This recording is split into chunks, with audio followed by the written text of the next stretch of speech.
बातें करते हम खेतों की और उसके रखवाली की, बाग बगीचा फल फूलों और फसलों की हरियाली की।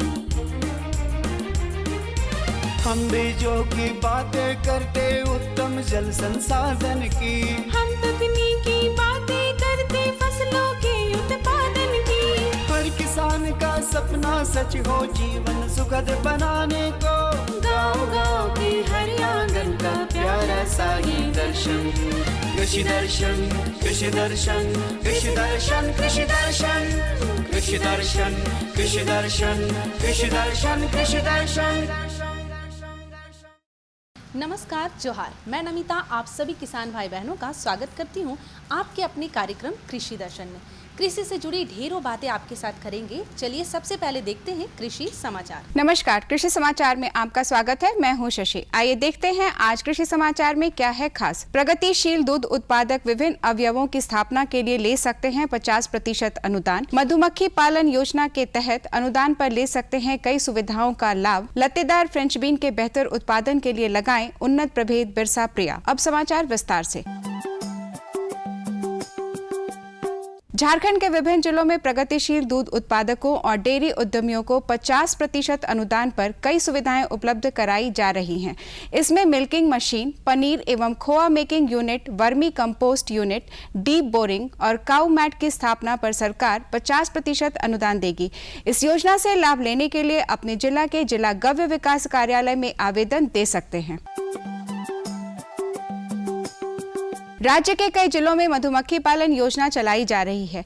इस योजना के तहत राज्य के किसान 80% अनुदान पर मधुमक्खी कॉलोनी यानी मधुमक्खियों के लिए बक्सा, मधुमक्खी हीव्स यानी छत्ता और 30 किलोग्राम वाला कंटेनर ले सकते हैं। राज्य के किसान कृषक समूह, लाभुक समिति और महिला समिति इस योजना से लाभ लेने के लिए जिला उद्यान कार्यालय से संपर्क कर सकते हैं।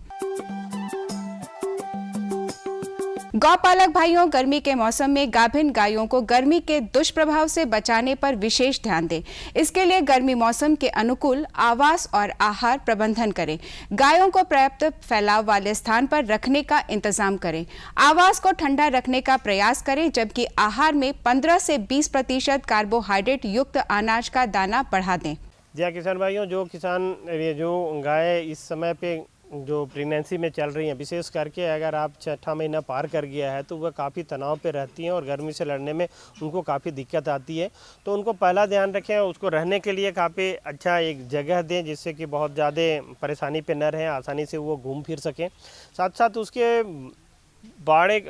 जो आवास का जो जगह है उसको आप ठंडा रखने की कोशिश करें, चाहे वेंटिलेशन से करें, ऊपर छत को ये करें या फिर आप मॉइस्चर का स्प्रे करके करें। इसके अलावा आप उसमें उसके जो दाना मिश्रण है, जो खान पान के जो दैनिक नियमित रूप से जो दे रहे हैं उसमें भी थोड़ा बदलाव करें। उसका जो अतिरिक्त दाना दे रहे हैं सही कार के, उसको या तो आप सुबह दे दें या शाम को दे दें। और जो दाना मिश्रण दे रहे हैं उसमें कार्बोहाइड्रेट की मात्रा आप कम से कार्बोहाइड्रेट भी, जैसे मतलब जो अनाज वाले जो चीज़ें दे रहे हैं, जैसे उसमें मकई दर्रा दे रहे हैं, गेहूँ दे रहे हैं, चोकर दे रहे हैं, इस तरह की चीज़ों को कम से कम 15 से 20% आप बढ़ा दें तो ज़्यादा अच्छा रहता है। साथ साथ पानी में निश्चित तौर पे पानी की जो ठंडे पानी की समुचित व्यवस्था हो। कम से कम पानी को अगर आप 3 से 4 बार बदल देते हैं तो ये ज़्यादा अच्छा रहेगा।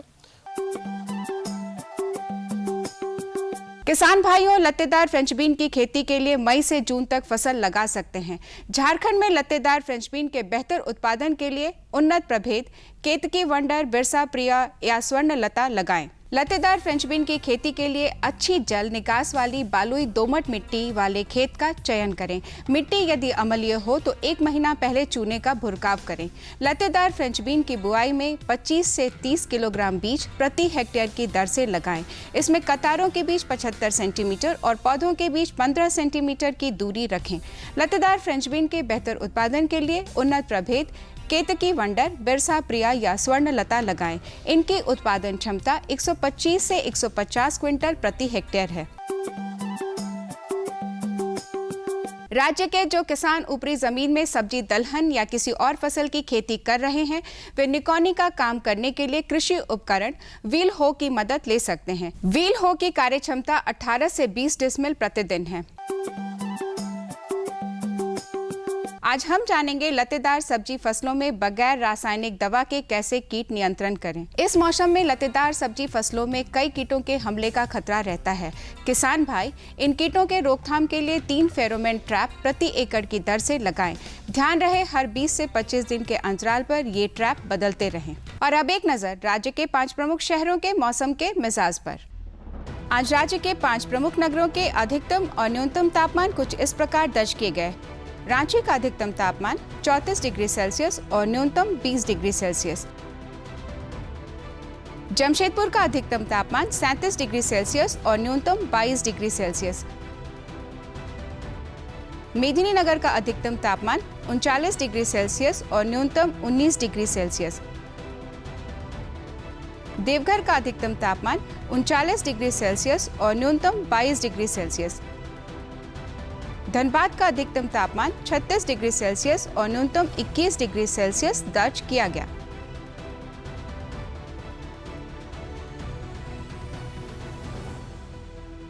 कृषि समाचार में आज इतना ही। अगले दिन अगले अंक में फिर मुलाकात होगी कुछ ताज़ा तरीन खबरों के साथ। तब तक के लिए दीजिए इजाजत। नमस्कार, जोहार। आज हम बातें करेंगे पपीते की पौधे की वैज्ञानिक विधि से देखभाल कैसे की जाए। जी हाँ, हम इसके बारे में आपको विस्तार से बताएंगे फीचर के माध्यम से। पपीता एक स्वादिष्ट, स्वास्थ्यवर्धक एवं पाचक फल है। इसमें विटामिन, एंजाइम, लोहा, कैल्शियम, फास्फोरस इत्यादि उपलब्ध होने के कारण इसकी बाजार में अच्छी मांग है। झारखंड में विशेषता पपीता की ये है कि यहाँ पे इसको फल के साथ साथ इसको सब्जी के रूप में भी बहुत प्रचलित यहाँ पे हुआ है और बहुत ट्राइबल्स और बाकी लोग इसको सब्जी के रूप में भी बहुत पसंद करते हैं। तो एक कमाई का जरिया अगर देखें पपीता में तो इसमें बहुत अपार संभावनाएं हैं। और जिस प्रकार पपीता एक कम समय में किसानों को उत्पादन देना शुरू कर देता है, तो एक जल्दी उत्पादन लेने के लिए भी एक बहुत अच्छा जरिया है कि आप पपीता की खेती करें, जिससे कि आपको अच्छी आमदनी मिले। पपीता की खेती जीवांश युक्त अच्छी जल निकासी वाली भूमि में की जा सकती है। ऐसी जगह का चुनाव करें जहां पानी की उपलब्धता हो और जल जमाव की संभावना ना हो। ध्यान रहे कि सब्जी की खेती के साथ पपीते की खेती ना करें। तो इसमें प्रमुख एक बिंदु जो है कि किसान जो पपीता की खेती करना चाहते हैं उनके पास में पानी की सुविधा हो, क्योंकि पपीता एक छोटा पेड़ ही होता है और हर्बेसियस होता है, ये शाकी होता है, तो इसको पानी की आवश्यकता बहुत ज़्यादा होती है। तो पानी की जिसके पास में उपलब्धता है वो पपीता की खेती कर सकते हैं। दूसरा बिंदु है जो ध्यान रखने योग्य है कि जिसके खेत में पानी का जमाव होता है या ऐसी ज़मीन जहाँ पानी का जमाव होता है वहाँ पे पपीता की खेती को नहीं करना हम ज़्यादा अच्छा रहेगा, क्योंकि अगर आपका खेत में 24 घंटे या 48 घंटे तक पानी जमा रहता है तो वहाँ पे पपीता का पौधा आपका मर जाएगा, ज़िंदा नहीं रहेगा। क्योंकि इसका जो तना होता है वो जैसे ही पानी के संपर्क में आता है उसमें एक बीमारी लग जाती है और जिससे कि वो सड़ के और गल के और मर जाता है। तो इसके साथ में 2 बिंदु आपके ये हो गए। तीसरा बिंदु जिसको ध्यान में रखना होगा कि इसका जो पपीता का खेती करें इसको सब्जियों के साथ मिलाकर ना करें। अगर सब्जियों के साथ में इसकी खेती करेंगे तो इसमें एक सबसे भयानक बीमारी जो आती है, जो विषाणु जनित होती है, जिसको आने से पपीता का पूरा पौधा मर जाता है, उसको बचाया नहीं जा सकता। पपीता की खेती फल एवं सब्जी के रूप में की जाती है। इसकी प्रमुख किस्में हैं Pusa dwarf, Pusa joint, Pusa delicious, Pusa majesty. संकर किस्म ताइवान रेड लेडी का भी बड़े पैमाने पर अब उत्पादन किया जा रहा है। तो बहुत सारी किस्में हमारे यहाँ उपलब्ध है, अलग अलग संस्थाओं के द्वारा निकाली गई किस्में हैं, जिसमें पूसा की एक सीरीज़ है, पूसा डेलीशियस होता है, पूसा डॉर्फ होता है, पूसा नन्ना है। इसके अलावा रांची में हम झारखंड की बात करें तो रांची लोकल अपने आप में एक बहुत ही अच्छा गुणवत्ता वाला अपने आप में एक जर्म प्लाज्म है। एक जैव विविधता हमारे पास में पपीता की बहुत अच्छी है, उसका भी आप इस्तेमाल करते हैं, जैसे कि गांव में लोग लगाते हैं, तो हम इसको भी यहाँ पे बढ़ावा देते हैं कि आप अगर आप कहीं से आपको अच्छा बीज नहीं मिल पा रहा है तो आप उस लोकल पपीता का जो बीज है उसका भी इस्तेमाल कर सकते हैं। और इसी के साथ में एक और किस्म आजकल बहुत प्रचलित हो रही है, जो हाइब्रिड किस्म है, जो ताइवान रेड लेडी के नाम से फेमस है। वो हाइब्रिड किस्म है, वो भी काफ़ी फेमस हो रही है। लेकिन अगर हम बात करें ताइवान रेड लेडी की, इसकी विशेषता है कि इसमें नर और मादा एक ही पेड़ के अंदर आते हैं, और अगर आप अच्छा रख रखाव करेंगे, क्योंकि इसमें थोड़ा वायरस से ये ससेप्टेबल होता है, तो अगर अच्छा रखरखाव करेंगे तो ये बहुत ही अच्छा उत्पादन देता है। नर्सरी तैयार हो जाने पर कृषि वैज्ञानिकों के अनुशंसा के अनुरूप उचित दूरी का ध्यान रखते हुए गड्ढे तैयार करें। गड्ढों में चूना, डीएपी और करंज की खली डालें। पपीता को हम जनरली 2 मीटर की दूरी पे सजेस्ट करते हैं लगाने के लिए, और 2 मीटर की दूरी पे आपको 2 फीट लंबा, चौड़ा और गहरा गड्ढा इसमें खोदना होता है। और उसमें वही आपको जो अच्छी सड़ी हुई गोबर की खाद या केंचुआ खाद, आपका 300 से 400 ग्राम डीएपी, चूना का इस्तेमाल कीजिए, आधा किलो खली का इस्तेमाल कीजिए, और ये सब मिलके आपको गड्ढे को भर देना है। और ध्यान रहे कि जब भी आप पौधा लगाएंगे, पौधे को थोड़ा उसमें जो तना के पास में मिट्टी चढ़ा कर रखें ताकि पानी के संपर्क में तना ना आए। और लगाने का समय जो झारखंड में हम देखते हैं, आप बारिश के मौसम में भी जून जुलाई में लगा सकते हैं, और एक फरवरी मार्च जो कि बहुत ही अच्छा सीज़न होता है, उस समय पौधे की बढ़वार बहुत ही बढ़िया होती है। लेकिन जिनके पास पानी की समस्या होती है, वो गर्मी में पानी नहीं पिला पाते हैं, लेकिन जिनके पास पानी की सुविधा अच्छी तरह है तो वो ज़रूर ही फरवरी मार्च में ही पौधा लगाएं, जिससे कि उनका जो फल आने की संभावना वो जल्दी होती है, क्योंकि अच्छा गर्मी पड़ता है तो फल जल्दी आते हैं। वहीं हम बारिश में जो लगाते हैं उसमें थोड़ा फल आने में थोड़ा देर लगता है, क्योंकि ठंड का मौसम आने से फल का जो ग्रोथ होता है वो कम हो जाता है। पपीता में तना एवं जड़ गलन की बीमारी होती है। इससे बचाव के लिए जल जमाव न होने दें तथा पौधे रोपने के प्रत्येक 2.5 माह में नीम से निर्मित कीटनाशक दवा का छिड़काव करें। और मुख्य सावधानी जो कीड़ा और बीमारी की रखना है इसमें, जैसे आपको बताया कि वायरस इसमें एक बहुत बड़ी समस्या है जो कि एक कीट के द्वारा फैलता है, तो उस कीट का नियंत्रण करना होगा। आपको कॉन्फिडोर है, क्लोरोपाइरीफॉस है, इन दवा का इस्तेमाल करना होगा, और शुरुआत से इस्तेमाल करना होगा। नर्सरी जहाँ आप बनाएं वो नर्सरी आप जो इंसेक्ट प्रूफ नेट में या शेड नेट में या पॉली हाउस के अंदर बनाएं, ताकि जो आपका पौध बन रहा है वो स्वस्थ बने और उसमें वायरस का प्रकोप ना हो। और उसी के साथ में एक बीमारी जो मुख्य पपीता में लगती है, आपका जो स्टेम एंड ड्रॉट होता है, उसको बचाव के लिए आप बाविस्टिन या ब्लू कॉपर का स्प्रे करेंगे तो उसका निदान हो जाएगा। पपीता की अच्छी फसल के लिए नर्सरी अच्छी तरह से तैयार करें। साथ ही बरसात के मौसम में पौधों पर मिट्टी अवश्य चढ़ाएं। देखा ना किसान भाई बहनों, पपीता एक ऐसा फसल है जिसे बच्चे और बूढ़े सभी पसंद करते हैं। साथ ही साथ हम पपीते को कच्चे और पके दोनों रूप में आहार के रूप में लेते हैं फिर से एक छोटा सा विराम, और विराम के बाद आपके साथ बातें यूं ही जारी रखेंगे। हर जोखिम से निकल कर फसल आए, सुरक्षित हो जाए, फसल बीमा से हर किसान अब आत्मनिर्भर हो जाए। अब सूखा पड़े या बाढ़ आ जाए, कोई डर नहीं। अब ओले पड़े या कीट पतंगे फसल खा जाए, कोई फिक्र नहीं। अब कैसी भी आपदा हमारी फसल पे आ जाए, क्षति होने पर हमारे दावों का उचित भुगतान मिलता है, क्योंकि हमने लिया है प्रधानमंत्री फसल बीमा। बुआई से फसल कटाई तक हर जोखिम का दावा, न्यूनतम प्रीमियम पर अधिकतम भुगतान का वादा। योजना से हर साल जुड़ रहे हैं 5 करोड़ से ज्यादा किसान। अब आपकी है बारी। नजदीकी कृषि कार्यालय, सहकारी समिति, बैंक शाखा, अधिकृत बीमा कंपनी या जन सेवा केंद्र में स्वेच्छा से करा सकते हैं पंजीकरण। फसल बीमा पोर्टल या फसल बीमा ऐप द्वारा भी किया जा सकता है पंजीकरण। प्रधानमंत्री फसल बीमा योजना, आपकी फसलों का संपूर्ण सुरक्षा कवच। कृषि एवं किसान कल्याण मंत्रालय, भारत सरकार। अब हम बातें करेंगे खरीफ सब्जी फसल में खरपतवार नियंत्रण की तकनीक के बारे में। जी हाँ, अगर अपने फसलों को बचाना है तो हमें खरपतवार नियंत्रण पर जोर देना होगा, और खरपतवार से हम अपने फसलों को कैसे बचाएं, इसके लिए आइए हम जानते हैं। खरपतवारों का नियंत्रण एक आवश्यक कृषि कार्य है। अगर खरपतवारों का सही समय पर नियंत्रण न किया जाए तो फसलों की बढ़वार पर, उत्पादन पर प्रतिकूल असर पड़ता है। सब्जी फसलों में खरपतवार नियंत्रण बहुत ही ज़रूरी का चीज़ है, क्योंकि जो भी आप पोषक तत्व देते हैं उसका ज़्यादा से ज़्यादा भाग जो है खरपतवार अगर हम नहीं निकालते हैं तो वो खा जाता है। इसलिए खरपतवार जो है पौधों को, आपके फसल को ज़्यादा नुकसान पहुंचाता है। एक सर्वे से पता चला है कि खरपतवार से करीबन जो है 37% जो है आपका लॉसेस होता है। कीट मकोड़ा से करीबन जो है 22% का लॉसेस होता है। बीमारी से करीबन जो है 29% का लॉसेस होता है, और चूहे गिलहरी अगर अदर चीज़ों से करीबन 12% का लॉस होता है। तो खरपतवार पर नियंत्रण करना किसान भाई बहुत ज़रूरी है। अगर आप खरपतवार का अच्छा से नियंत्रण करते हैं तो आप अच्छी पैदावार ले सकते हैं। हालांकि खरपतवारों का नियंत्रण जैविक या रासायनिक दवाओं से किया जा सकता है, लेकिन यदि खरपतवार नियंत्रण हेतु सावधानी पूर्वक प्रबंधन किया जाए तो इस समस्या को कम खर्च एवं कम श्रम के साथ भी नियंत्रित किया जा सकता है। इसके लिए शुद्ध बीजों का प्रयोग, साफ कृषि यंत्रों का प्रयोग ज़रूरी है।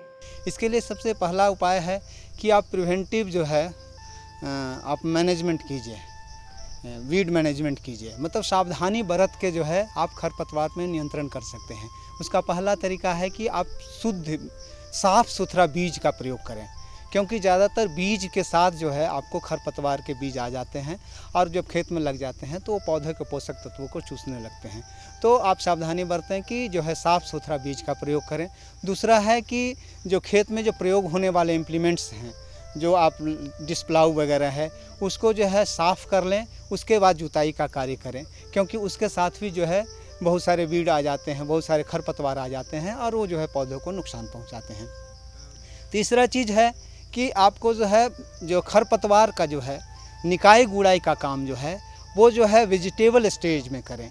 होता क्या है कि लोग जो है उसका जो है निकाई गुड़ाई का काम करते करते जो है उसके खरपतवार में बीज आ जाता है, फूल आ जाता है और बीज आ जाता है और बीज जो है खेत में झड़ जाता है और फिर वो जो खरपतवार बन के फिर जो है पौधों को नुकसान पहुंचाता है। तो उसका जो है नियंत्रण जो है आप निकाई गुड़ाई का काम जो है वेजिटेबल स्टेट में अगर आप करते हैं तो आपको जो है खरपतवार से का प्रबंधन कर सकते हैं। इसके साथ साथ जो है आप जो मैन्योर देते हैं, गोबर खाद का जो प्रयोग करते हैं, वो पूर्णतः सड़ा हुआ गोबर खाद का प्रयोग, डिकम्पोज्ड होना चाहिए। क्योंकि अगर आप जो है कच्चा गोबर खाद का प्रयोग करते हैं तो जो कैटल का जो है डग है उसके साथ जो है बीज आ जाता है और वाइबल रहता है और फिर जो है वो खेत में जम जाता है और जो है खरपतवार को बढ़ावा देता है। तो ये जो है सावधानी बरत के जो है किसान भाई भी जो है खरपतवार से नियंत्रण कर सकते हैं। गर्मी के समय में गहरी जुताई खरपतवारों के नियंत्रण के लिए आवश्यक है। परंपरागत सिंचाई के बदले टपक सिंचाई प्रणाली अपनाने पर जल एवं आवश्यक पोषक तत्व सीधे फसल तक पहुंचता है और अनावश्यक खरपतवार विकसित नहीं हो पाते। दूसरा चीज़ है कि कल्चरल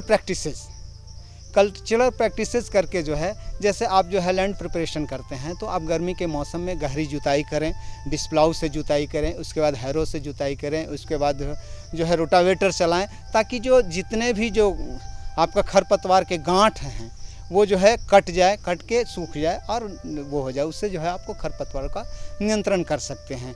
दूसरा चीज़ है इरिगेशन, सिंचाई के माध्यम से भी जो है अगर आप जो है परंपरागत तरीके से सिंचाई करते हैं तो जो पानी के साथ भी खरपतवार के जो बीज जो आ जाते हैं आपके खेत में आते हैं और उससे भी खरपतवार का बढ़ावा होता है।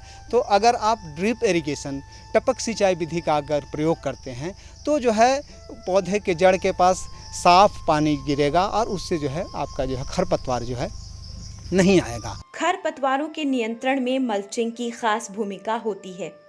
किसान भाई सूखी घास, पुआल अथवा प्लास्टिक सीट से मल्चिंग कर सकते हैं।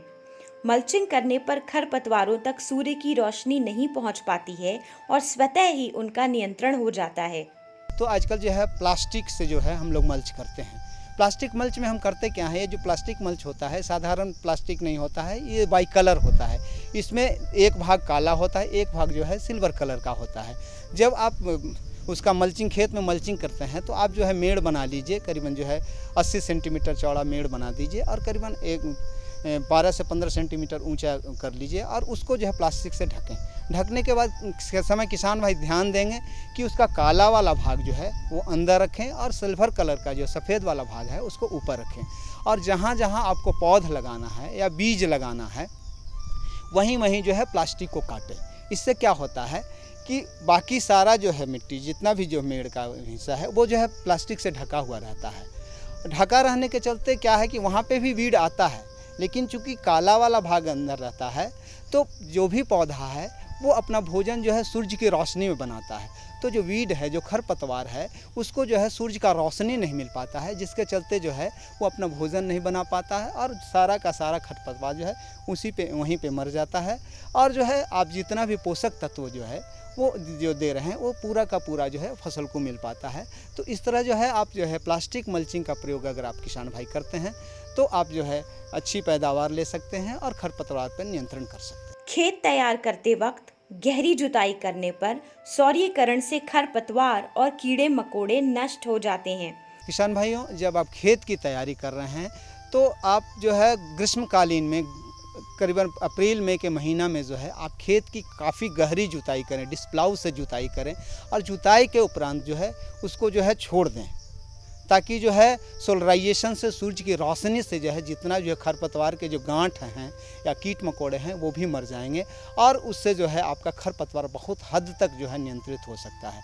अगर रासायनिक की अगर हम बात करेंगे, खरपतवार नाशक की बात करेंगे तो दो तरह का होता है, प्री इमर्जेंट होता है और पोस्ट इमर्जेंट होता है। मतलब आपका खरपतवार निकलने से पहले जो है अगर आपको करना है तो पेंडामेथिलीन करके एक जो है दवा है, खरपतवार नाशी है, उसका प्रयोग कर सकते हैं। करीबन जो 1 किलो दवा को 1 एकड़ में अगर आप पहले प्री इमर्जेंट में अगर यूज़ करते हैं तो उससे भी खरपतवार का नियंत्रण कर सकते हैं। ग्लाइफोसेट एक दवा है जो बाज़ार में जो है मीरा 71 के नाम से आता है, तो उसको भी जो है ये जब बीड निकल जाता है, खरपतवार निकल जाता है, उस समय उसका जो है अगर आप स्प्रे बंड पे करते हैं, उसका सावधानीपूर्वक आपको जो है छिड़काव करना है, पौधों पर जो है उसका असर ना हो, आप बंड पे या सावधानी से जो है धीरे धीरे करके अगर आप करते हैं तो उससे भी जो है खरपतवार पे नियंत्रण कर सकते हैं। खरपतवारों के नियंत्रण की समुचित सावधानियां अपनाकर न केवल किसान भाई ज्यादा उत्पादन प्राप्त कर सकते हैं बल्कि फसल की गुणवत्ता को भी बेहतर कर सकते हैं।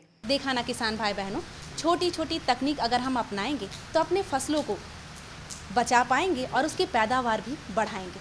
समय हो गया है आपसे विदा लेने का। जाने से पहले निकालिए फटाफट कॉपी और कलम ताकि आप हमारा पता लिख सकें। हमारा पता है कार्यक्रम कृषि दर्शन, कृषि प्रकोष्ठ द्वारा केंद्र निदेशक, दूरदर्शन केंद्र, रातू रोड, रांची।